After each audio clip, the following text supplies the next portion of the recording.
Seniai jau buvau tiesioginiai transliacijai, daugiausia dirbau, būtent informaciją daviau šiaip per įvairius video, per sesijas ir smagu vėl jūs būtent čia sutikti tiesiogiai, kai galima užduoti klausimus ir tam yra mūsų komentarų skiltis.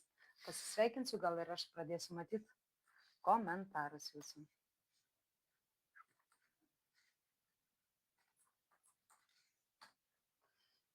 Na va, matau komentarus, viskas gerai, viskas tvarkoje, reiškia, aš ne viena, ar ne? Ir šiandieną kalbėsim apie tokią moterį, ar ne, moters paveikslą, susidarimą tą moters paveikslą, kai iš pažiūros yra laiminga, stipri, ambicinga, atsakinga ir veikli moteris. Veikli turiu omeny, kad jinai už viską yra atsakinga, už šeimą, už vaikus, už vyrą, už namus, už sesės gyvenimą, už brolio gyvenimą ir už visų kitų gyvenimus, už draugių. Tai toks žmogus, kurį gali visada pakviesti ir jisai atbėgs. Patogus, reikalingas, bet kartu yra vienišas ir nelaimingas viduje. Nes ten yra susidariusi tiesiog tuštuma ir būtent taip gyventi yra liūdna. Ir iš to liūdnumo, iš tos tuštumos kyla įvairios problemos, kyla įtampa, stresas, susierzinimas ir nuovargis nuolatinis, nes daug išdalinau savęs, ar ne? Kartais net nesuprantam, kodėl mes irzlios, kodėl mes pavargusios ir kodėl mes laikas nuo laiko įsiliejam ant šeimos.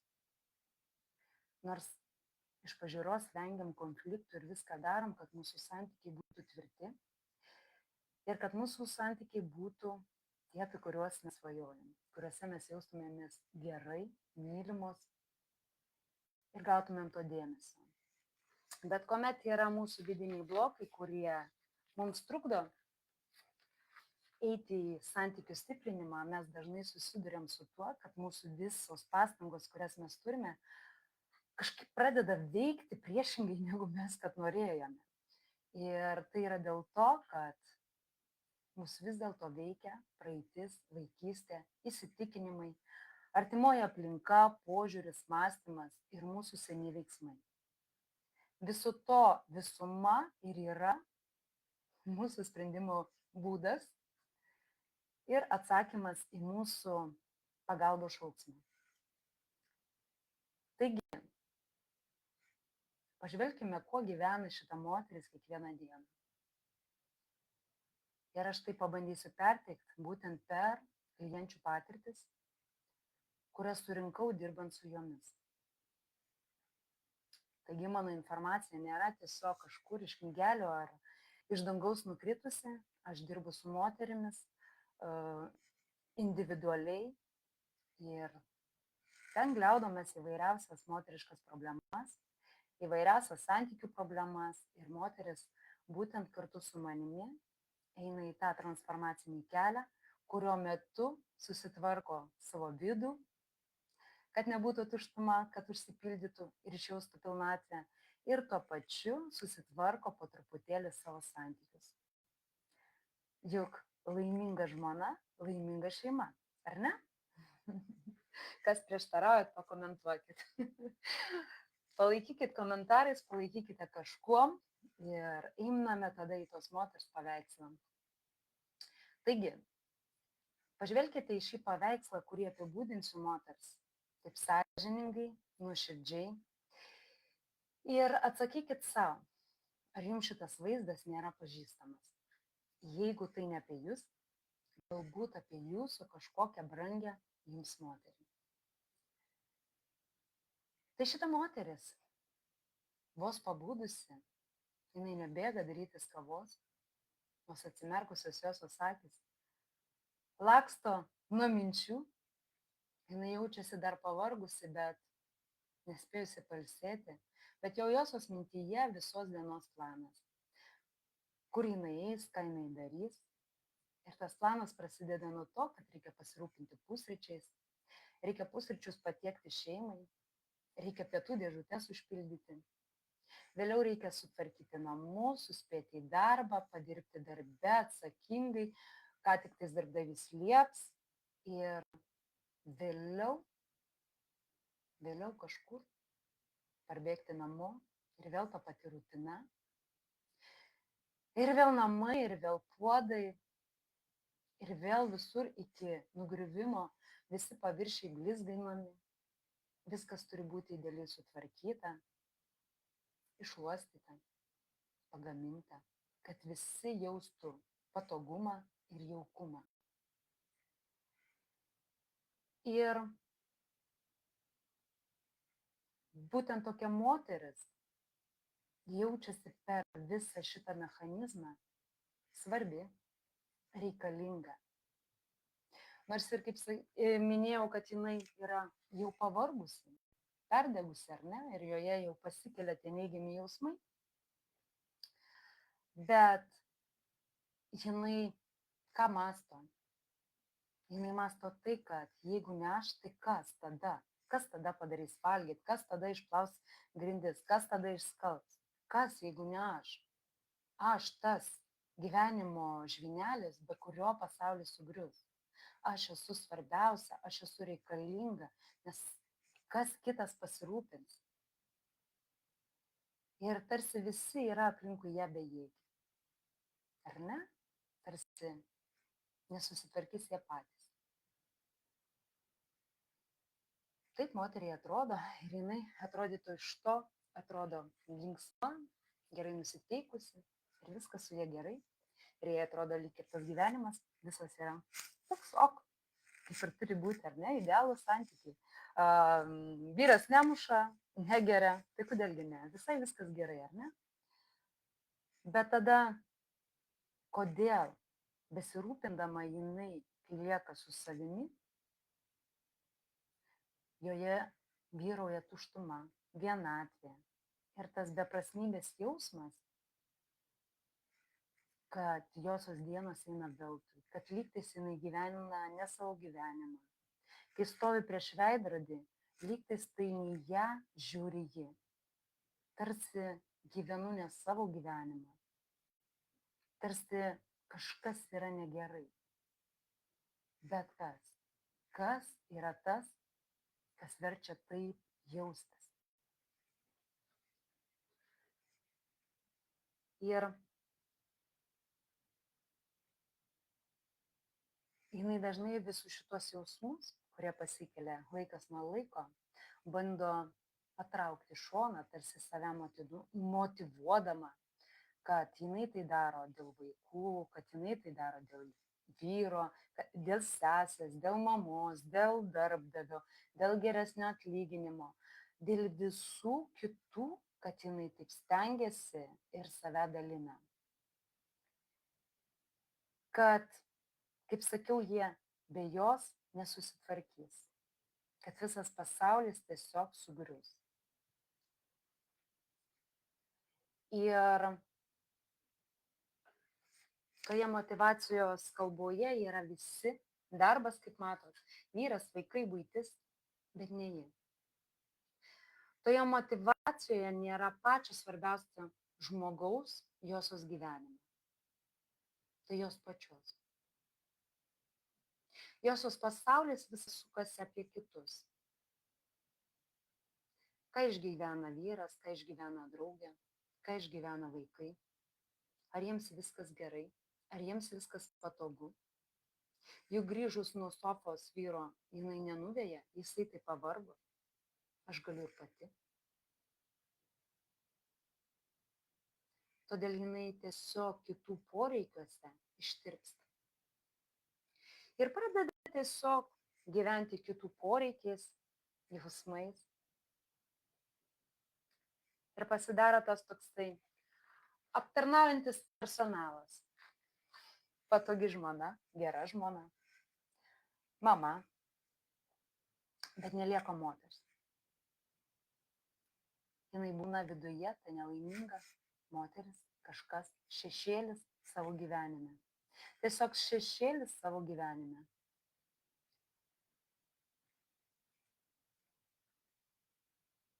Ir kaip visą tai susiformavo, kad atrodyti iš pažiūrios, kaip ir tenkina ją visas šitas gyvenimo tarpsnis. Kur to tarpsnio visos šaknis, kaip jinai užaugo, susiformavo tokia asmenybė, kuri visus stato į pirmą vietą, bet ne save. Kuri visiems skiria laiko, bet ne savo.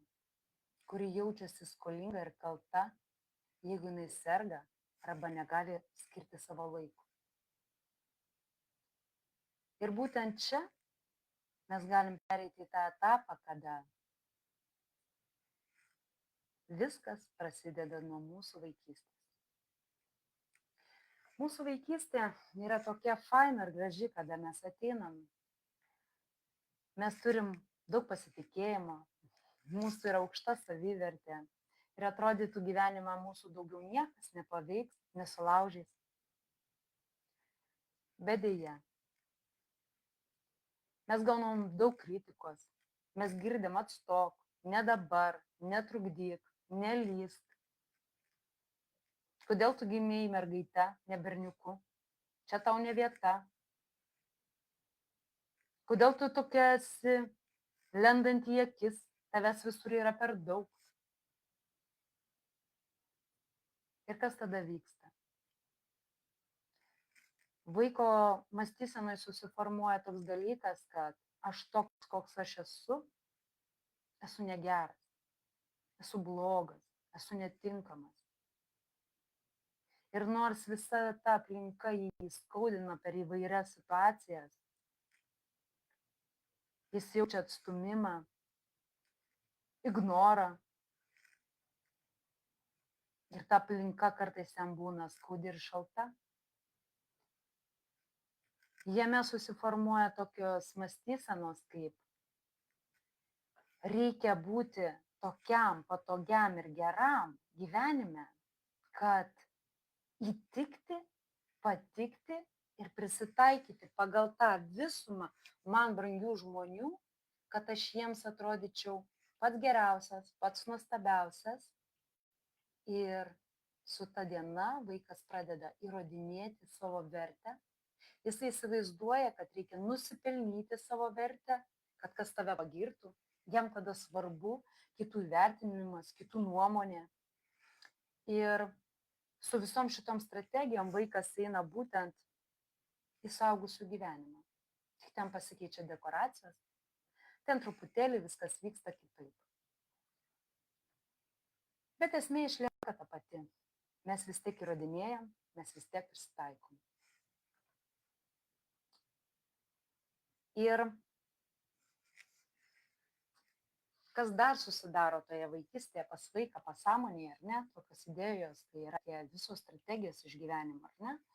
Ir jisai įsivaizduoja, kad jis, jeigu prisitaikys, jisai išjaus saugumą ir niekas jo nepaliks, niekas jo neatstums.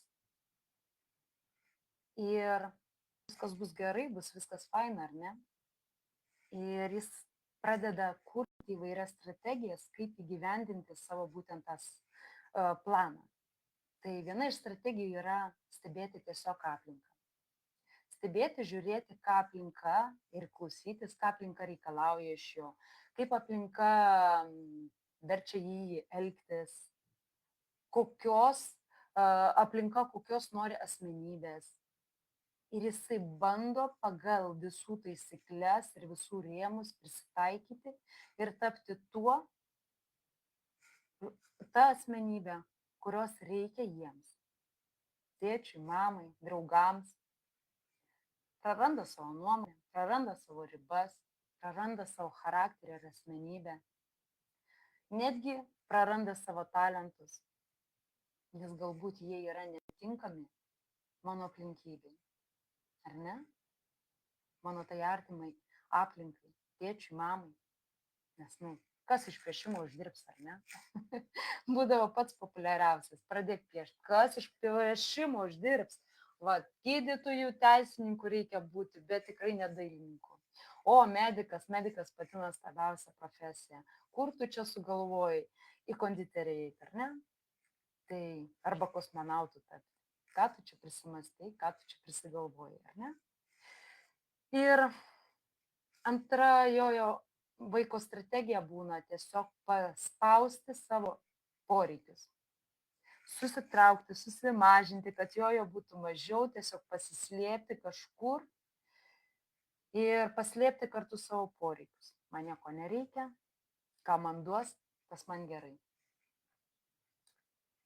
Ir jis taip elgėsi, nes jis buvo atstumtas. Buvo neišgirsti jo poreikiai. Ir tada jisai suvokia, kad per tą strategiją, kada jį atstumia, kad kitų poreikiai yra svarbesni, o jo yra nuliniai. Už tai jisai ir visą tai į save užgniaužia. Toliau dar viena strategija iš tų pačių skausmų, kada skauda, jisai kenčia. Nes jo jausmai taip pat yra nesvarbus. Jis tyli, jis išgyvena, jis stebi, bet nebekalba. Nes jis nenori būti tuo negeru vaiku, nepatogiu vaiku. Jis nenori nuvilti. Ir tai yra pagrindinė strategija, kuris formuojasi iš to. Aš nenoriu nuvilti. Ir aš visą gyvenimą gyvenu būtent tą strategiją. Aš nenoriu nuvilti. Aš įrodysiu, kad aš esu tokia, kokia esu reikalinga, bet nesu savimi. Ir skausmo signalas signalizuoja vaikui, kad jisai per mažai būtent stengiasi. Atstumimas, kad jis dar nepakankamai geras, kad jį tiesiog priimtų, neatstumtų, ar ne? Toliau kritika, kad jam reikia dar labiau stengtis pasikeisti, perkurti, perdaryti save, kad nebegauti tos kritikos, kuri jį taip skaudina. Ir ta kritika primena, kad jisai dar nėra geras. Ir užuot vaikas save gintų, atstovėtų savo ribas, nuomonę, save kažkaip saugotų, jis save išduoda ir pradeda tiesiog perkurti, perdaryti kiekvienoje dienoje, kad nudžiugintų kitus, kad būtų patogus. Ir tada viduje susiformuoja būtent toksai vidinis blokas, kuris vėliau jį tempia žemyn, pastringa žmogus santykiuose. Ir gaunasi taip, kad jeigu aš noriu išlaikyti ryšį su man brangiu žmogumi, nesvarbu, ar tas žmogus mane skaudina ar neskaudina, kad išlaikyti ryšį, aš turiu jaustis saugiai. Tai ryšys yra lygų saugumas. O saugumas yra lygų būti patogiam, nes viskas yra gerai, kol aš esu patogus. Ir taip tai pasireiškia būtent santykiuose. Netgi jeigu santykiai tavęs netenkina, tai yra toksiniai santykiai, ar ne? Ir vyras kontrolierius, manipuliatorius, jis kiekvienam žingsnyje tavęs kaltina dėl visų įvykių gyvenime. Netgi jeigu jam darbe kažkas nepasisekė, tai tu esi kalta. Jeigu jis tave žemina, įžeidinėja, galbūt netgi turi priklausomybių arba smurto elementų yra šeimoje, moteris negali išeiti iš tokių toksinių santykių. Nes jeigu jinai padės tašką, jinai bus kalta, jinai bus bloga, kad jinai sugriovė santykius. O kadangi vyras tai dar jai kiekvieną kartą primena, kad jinai yra kalta, kad jinai netobula, josios visos vidinės programos susiformavusios vaikystėje, josios savivertė dar labiau užgniaužia ir jinai jaučiasi visiškai neverta. Neverta, priklausoma ir kalta. Ir yra kitoks moters paveikslas, truputėlį teigiamas, labiau už šitą. Tai kai moteris nėra toksiniuose santykiuose, kur reikėtų dėti tašką. Bet jinai santykiuose tiesiog yra darbšti bitė. Ji viską daro pati. Už viską jinai yra atsakinga. Va ta moteris, apie kurią mes kalbėjome būtent laivo pradžioje, ar ne? Visais rūpinasi.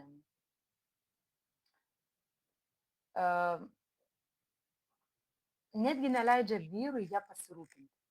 Tai yra, kad namų buitis yra josios pareigybės, atsakomybės, finansai, visi, ką sumokėti, kur ką nupirkti, yra josios atsakomybė, vaikais pasirūpinti yra josios atsakomybė, kad vyras puikiai ir gerai jaustųsi, nebūtų pavargęs, taip pat josios yra atsakomybė.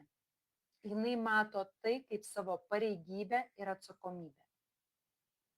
Pas ją yra toks susiformavęs dalykas, kad visi šeimoje turi jaustis puikiai, gerai, patogiai. Nepaisant to, kaip jinai jausis tose santykiuose. Ar jinai bus pervargus, ar jinai bus nelaiminga. Nesvarbu, svarbiausia yra kitų emocinė būklė, fizinė būklė, kad visiems viskas būtų gerai. Ir kai tokia moteris nepernešusi tokio krūvio ir tokios didelės atsakomybės, būna suserga, nes būtent nuo per didelės atsakomybės susikaupusi įtampa, stresas, nuovargis, irzlumas, tai yra užspaustos visos mūsų emocijos nuo vaikystės, neišsakyti visi poreikiai, visa tai kaupėsi mumyse ir mūsų organizmas nebeatlaikęs, jisai išeina į ligas. Ir kai tokia moteris suserga, jinai jaučia kaltę vien dėl to, kad jinai serga ir jie dabar turi rūpintis. Ji tarsi skolinga. Ir kas gaunasi? Ji dar išgyvena didesnį stresą.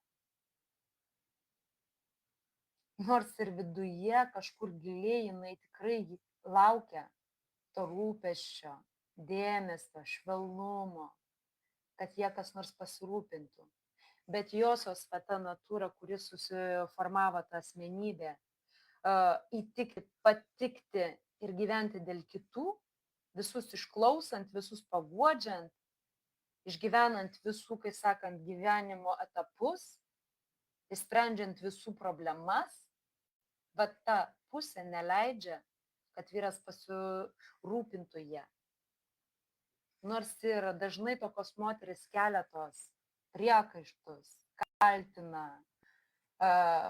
išsako savo nepasitenkinimą, bet tas puolimas tik tai suaštrina visą situaciją ir vyras atsitraukia į saugesnę padėtį ir josios tie priekaištai, reikalavimai tiesiog nugrimsta buityje. Ir jinai jaučiasi dar labiau nelaiminga. Nemoka priimti pagalbos, nemoka pagalbos paprašyti, nemoka deleguoti darbų. Ir visa tai, kas eina į nuovargį, perdegimą. Ir kodėl moteris būtent taip gyvena? Tai tokia asmenybė susiformavosi būtent toje vaikystėje per įvairias šitas strategijas, apie kurias aš aptariau. Tai būtent josios pasąmonėje yra įrašyta tokia formulė, kuris susidarė būtent per tą santykių etapą. Pasisėję atrodo, kad meilė tai yra tas pat pastangos, rūpestis, visa tai, ką jinai daro, tai yra didžiulė, didžiulė meilė ir plus savęs atsisakymas, kada aš negaliu galvoti apie save, nes aš tada būsiu egoistė, kada aš visiškai save išbraukiu iš gyvenimo, kad nebūti egoistė, savęs atsisakymas santykiuose, išėjimas iš šešėlį, tai yra būtent meilės forma. Save dalinti, išdalinti, tai reiškia, aš parodysiu žmonėm, kad aš juos myliu. Bet toks formulės taikymas gyvenime, santykiuose daugiau atrodo kaip lazdos perlenkimas. Nes mes išeiname į kraštutinumus ir mūsų toksai rūpestis šeimai atrodo perdėtas ir dusinantis. Ir jeigu, kaip sakiau, būtent dar yra priekaištai iš josios pusės į vyrui, tai dar ir labiau, kai sakant, tą prarąją ryšį nutraukia, nes nėra tinkamos komunikacijos. Ir šitaip jinai būtent ir išjaučia reikalingumą, vertę savo, kada jinai svarbi, reikalinga visiems aplinkui. Ir kartais neužtenka to išjautimo, ar ne, kada pareigybių prisėmusi. Kartais reikia parodyti dar ir tiem žmonėm, kurie nėra šalia, tai per socialinius tinklus, per įvairiausias, šiaip kai sakoma, erdves, prieš kaimynus, prieš kolegės, reikia dar parodyti, kad pas mane yra idilė, tai būtent jinai stengiasi pirkiniais, brangiais pirkiniais parodyti savo vertę, įrodyti savo vertę. Bet tai jai nepadeda, nes viduje jinai jaučiasi neverta tų daiktų. Ji neverta tokių gerų santykių, ji neverta gerų daiktų, jinai neverta gerų akimirkų, kada būna laisvalaikis, kelionės, išvykos ir tikrai galėtum atsipalaiduoti ir pasidžiaugti tą akimirką čia ir dabar. Jinai negana to, kad pilna dar darbų planų, bet jinai nemoka išjausti ir to džiaugsmo, būnant su šeima čia ir dabar. Nes jinai jaučiasi neverta gerų akimirkų. Ir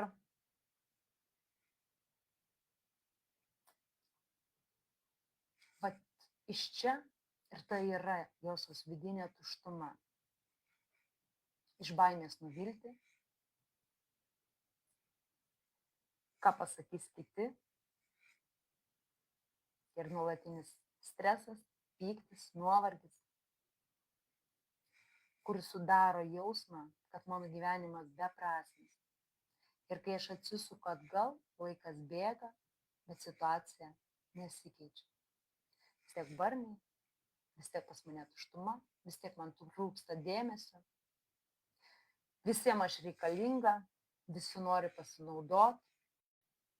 Ir aš tai jau jaučiu, bet bijau. Bijau pasakyti ne. Bijau būti nepatogi. Bijau prarasti žmonės. Bijau, kad jie mane atstums ir man skaudės. Ir toliau kuriu savo išorinį saugumą per vertės įrodymus. Kad būti patogiai, saugiai. Bet josios kūnas emociškai visas yra ir fiziškai jau pavargęs. Ir josios širdis buvo per ilgai neišgirsta. Neišsakyti mintys, jausmai. Ir visa tai sudaro joje ne tik giluminį, gilų skausmą, bet ir chaosą. Kai mintys sukasi ir nebežinai, kas su manim darosi. Nežinai, ar tie santykiai tenkina ar netenkina. Nežinai, ar aš pykstu ant vyro ar ant savęs.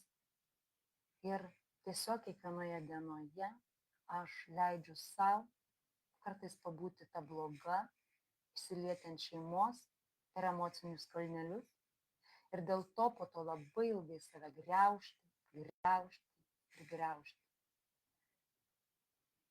Juk galėjau kažkaip kitaip pasielgti su savo artimiausiais žmonėmis.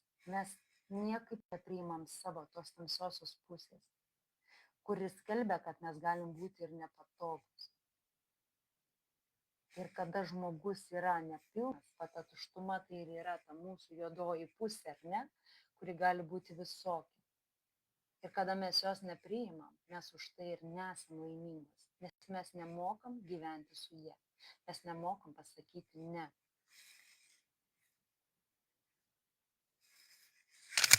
Ir tokia moteris, jau atėjusi į tokį tašką, jinai puikiai suvokia, kad jeigu jinai nedarys naujų veiksmų,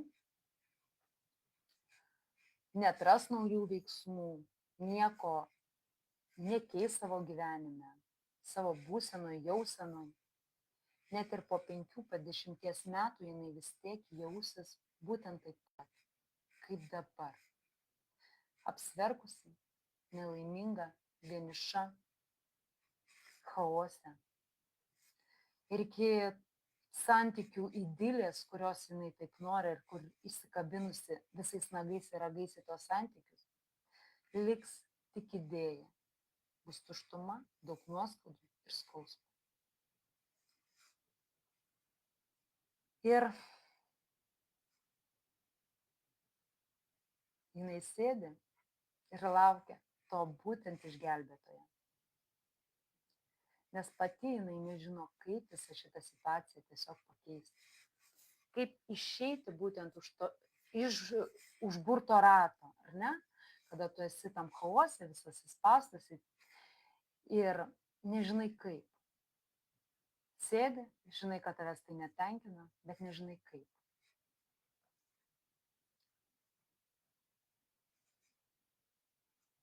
Ir tam reikėtų naujų veiksmų, naujo mąstymo, naujų įrankių.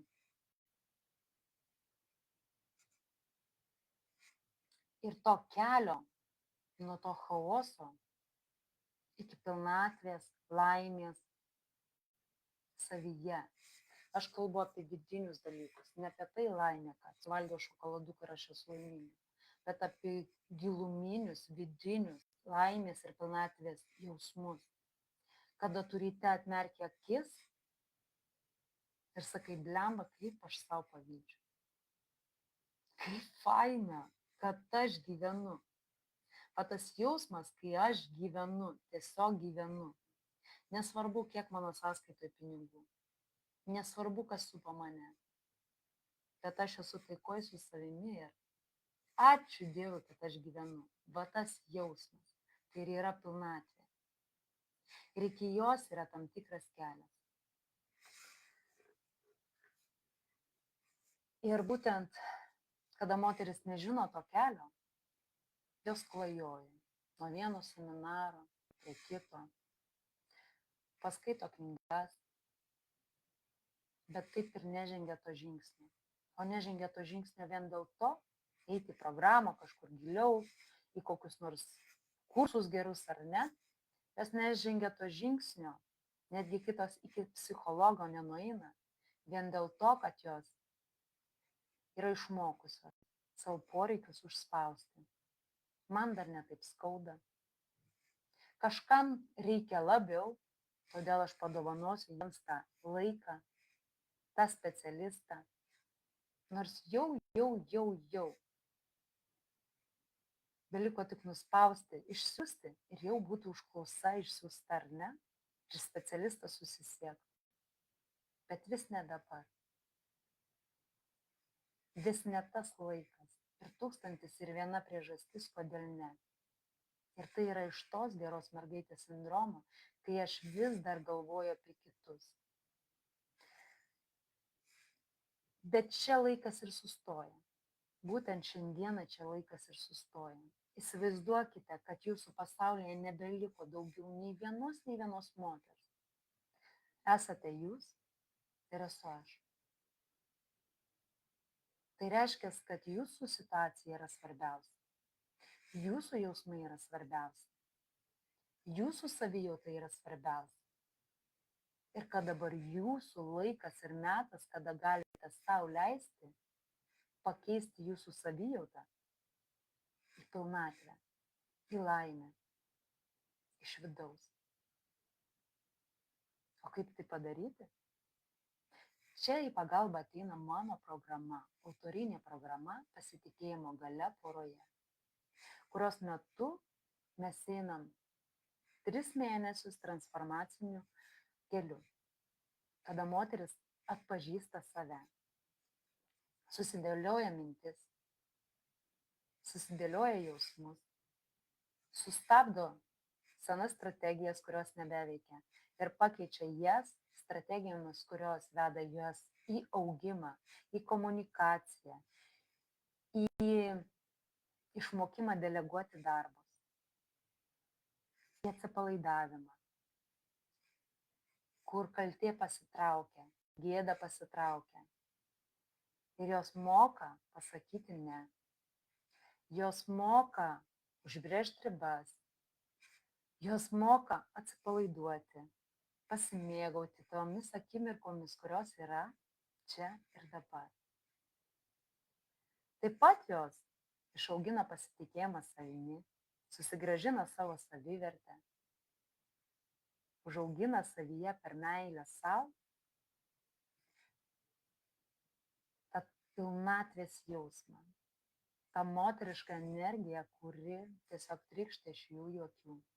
Kai jos ateina į pačią programos pradžią ir jos yra sulaužytos, nelaimingos, nemokančios netgi kartais išjausti ir išreikšti savo jausmus, o išeina visos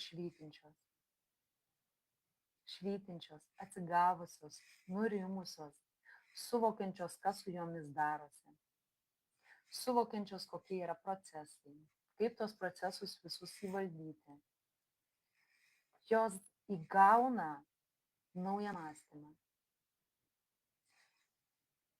naują požiūrį, naujus įsitikinimus, susitaiko su savimi, atranda save, savo stiprybės, duotybės, talentus, atpalaiduoja save gyvenime, susiranda hobius, išjaučia svarbą ir reikalingumą per kitus elementus, nebereikalauja šeimos, dėmesio, meilės. Ji moka iškomunikuoti visą tai kitaip, kad gauti tai kaip bonusą gyvenime. Kada vyras pats nori padėti, pasirūpinti ir jinai moka tą rūpestį priimti, moka būti moterim savo santykiuose. Ir visa programa prisitaiko būtent prie kiekvienos moters patirties. Tai jos yra savitas kelias. Lydimas manęs, palaikymo, pasitikėjimo, įžvalgų analizės ir draugystės, kai 3 mėnesiai taip greit praskrieja ir būna taip sudėtinga ir sunku išsiskirti. Bet aš kiekvieną kartą galiu tada didžiuotis jomis, kai matau visą transformaciją jų viduje. Ir žinau, kad dabar gyvenimo situacijos nei jokios jų neišgąsdins. Jos su visom situacijom susitvarkys su iškelta galva ir ekologiškai, kad jos mokės pasirūpinti pirmiausia savimi ir savo aplinka, savo artimaisiais, neišduodant savęs. Juk ne veltui lėktuve pirmiausia uždedam kaukę sau, o tik tada kitiem. Nes jeigu mes esam nepasirūpinę savimi, mes neturėsim pakankamai jėgų pasirūpinti ir kitais. Tai reiškia, kad reikia visur turėti ribas, visur išlaikyti balansą. Ir mes būtent to ir mokomės. Išlaikyti gyvenime balansą. Kad nei savęs išduoti, nei save išdalinti, nei save išsėti kur nors. O turėti stiprią, laimingą, su pilnatvės jausmų santykiuose save ir padėti augti šalia esantiems vaikams, vyrui. Ir kad buitis būtų tai tiesiog žaidimas, kada visi yra įkinkyti į tą buitį ir gali pajuokauti, paišdykauti. Ir net namų ruošos darbai atrodys nuostabiausias laikas kartu. Juolab, kad tai nebus skrolinimas, tai bus laikas kartu, kai gali pamokinti, parodyti pavyzdį ir užauginti vaikus pagal savo naujus įrankius ir naują pavyzdį, kai jie žinos, ką reiškia būti šeimoje, kur yra idilė, kur gera, jauku ir kur kiekvienas yra svarbus. Taigi ir šita programa, gal minėjau, gal ne, kažkaip nuėjau į mintis, jinai susidaro iš 3 mėnesių laikotarpio. Tai to kūrimo santykio su savimi ir savęs pažinimo kelio. Kai išvalom tas baimės, blokus, kurie mus stabdo. Ir jinai susidaro iš vienos gyvos sesijos į savaitę. Taip pat yra namų užduotis, praktinės užduotis ir visa tai prisitaiko kiekvienoje dienoje jūsų santykiuose. Visi tie įrankiai, naujos žinios, nes ir daug ir šiaip yra medžiagos, yra ir praktikos, ir meditacijos, ir daug analizės, ir kartu įžvalgos kiekvieną dieną mes taip pat dar dirbame ir savo erdvėje, grupėje. Su kiekviena klientė turim individualią grupę, kuri yra saugu ir mes ten galime dar daugiau padirbėti, atrasti į klausimus atsakymus. Tai yra, kiekvieną dieną jūs programoje turite visišką mano palaikymą ir aš esu jūsų, pilnai jūsų, kad būtų daug lengviau ir tvirčiau praeiti visą šitą kelią. Ir išmokti naujus transformacinius įrankius, kurie padės jums sukurti visai kitokį ryšį su savimi ir savo aplinka. Kad ryšys tai nebūtų saugumas, o ryšys būtų lygu pilnatvė, pilnatvė iš vidaus. Kai mes mokam sukurti tą ryšį ir jo neišbarstyti. Ir žinau, kad dabar sėdi, abejoji, ir atrodo tai kaip graži pasaka, nes kol to neparagauji, kol to neišbandai, tai atrodo toks idealus mitas, tokia graži pasaka.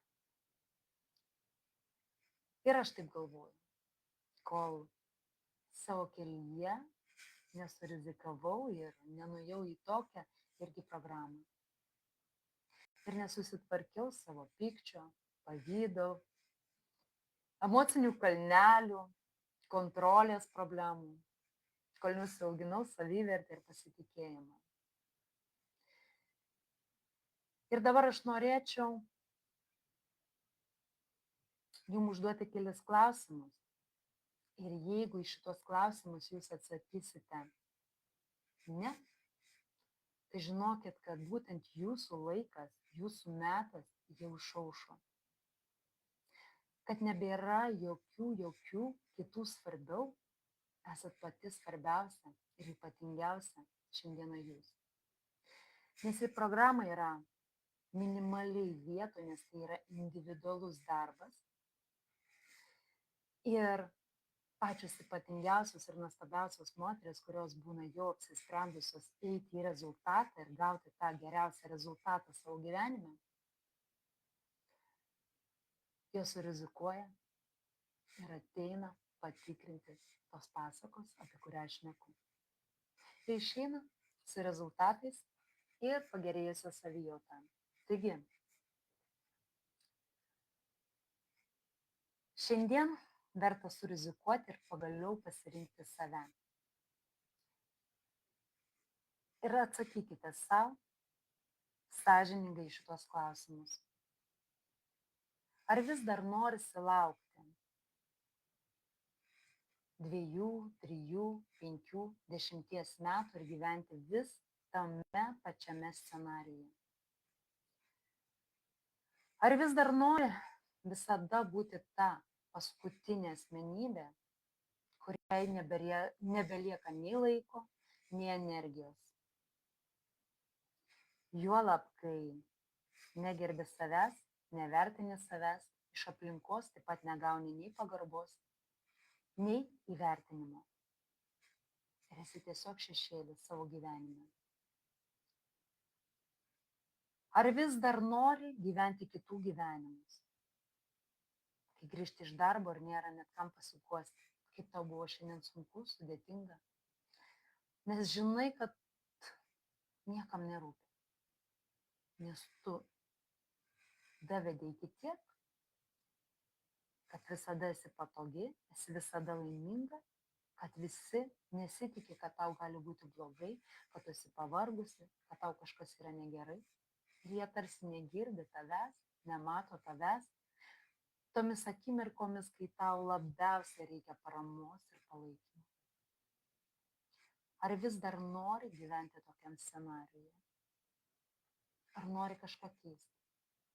Ar nori pamatyti, koks yra tas kelias ir išbandyti tą transformacinį kelią, kad jausis geriau, kad tave išgirstų, kad tave pamatytų šeima, kad tu galėtum savimi didžiuotis ir galėtum būti santykiuose ir ryšyje su žmonėmis, neišdalinant savęs, kad išlaikytum balansą savyje ir jaustum pilnatvės jausmą kiekvieną dieną, o neatsikeltum pavargus, suirzusi. Ir jeigu į visus klausimus atsakei ne, kad jau nebenori, jau gana, jau per skaudu, jau per sunku, ir norisi pasirinkti save, nes tu esi ypatinga, ambicinga, stipri moteris, tai pats laikas yra parašyti man asmeninę žinutę su tekstu pokytis arba noriu pokyčio, arba tiesiog parašyk savo situaciją, arba tiesiog apraše yra būtent nuoroda darbui su manimi, užpildyk ir atsakyk į anketos klausimus išsamiai ir ar tuo ar anuo būdu susisiekus su manimi iki kovo 4 dienos 23 valandos Lietuvos laiku, aš individualiai su kiekviena iš jūsų susisieksiu dėl jums patogios datos ir laiko pažintiniai sesijai, kurios metu jūs taip pat gausite daug įžvalgų, analizės elementų, netgi patarimų, žingsnių ir galimybę sudalyvauti autorinėje programoje Pasitikėjimo galia poroje, kuri moterų gyvenimus transformuoja į gerą, į augimą, į pokytį, kada kiekvieną dieną gali jaustis laiminga, nepaisant, kas vyksta aplinkui. Ir tai būtų tiek, ką norėjau šiandieną perteikti. Linkiu jums gražaus vakaro, gerų apmąstymų, gražių idėjų ir pasirinkimo. Pasirinkimo pagaliau pasirinkti save, surizikuoti ir eiti pirmyn. Pirmyn į nežinomą kelią, skiriant savo laiką, pastangas, gauti rezultatą, kuris veda į pilnatvę, laimę ir tvirtus santykius. Tai tiek, karštai jūs apkabinu, bučkiai ir iki kitų susitikimų.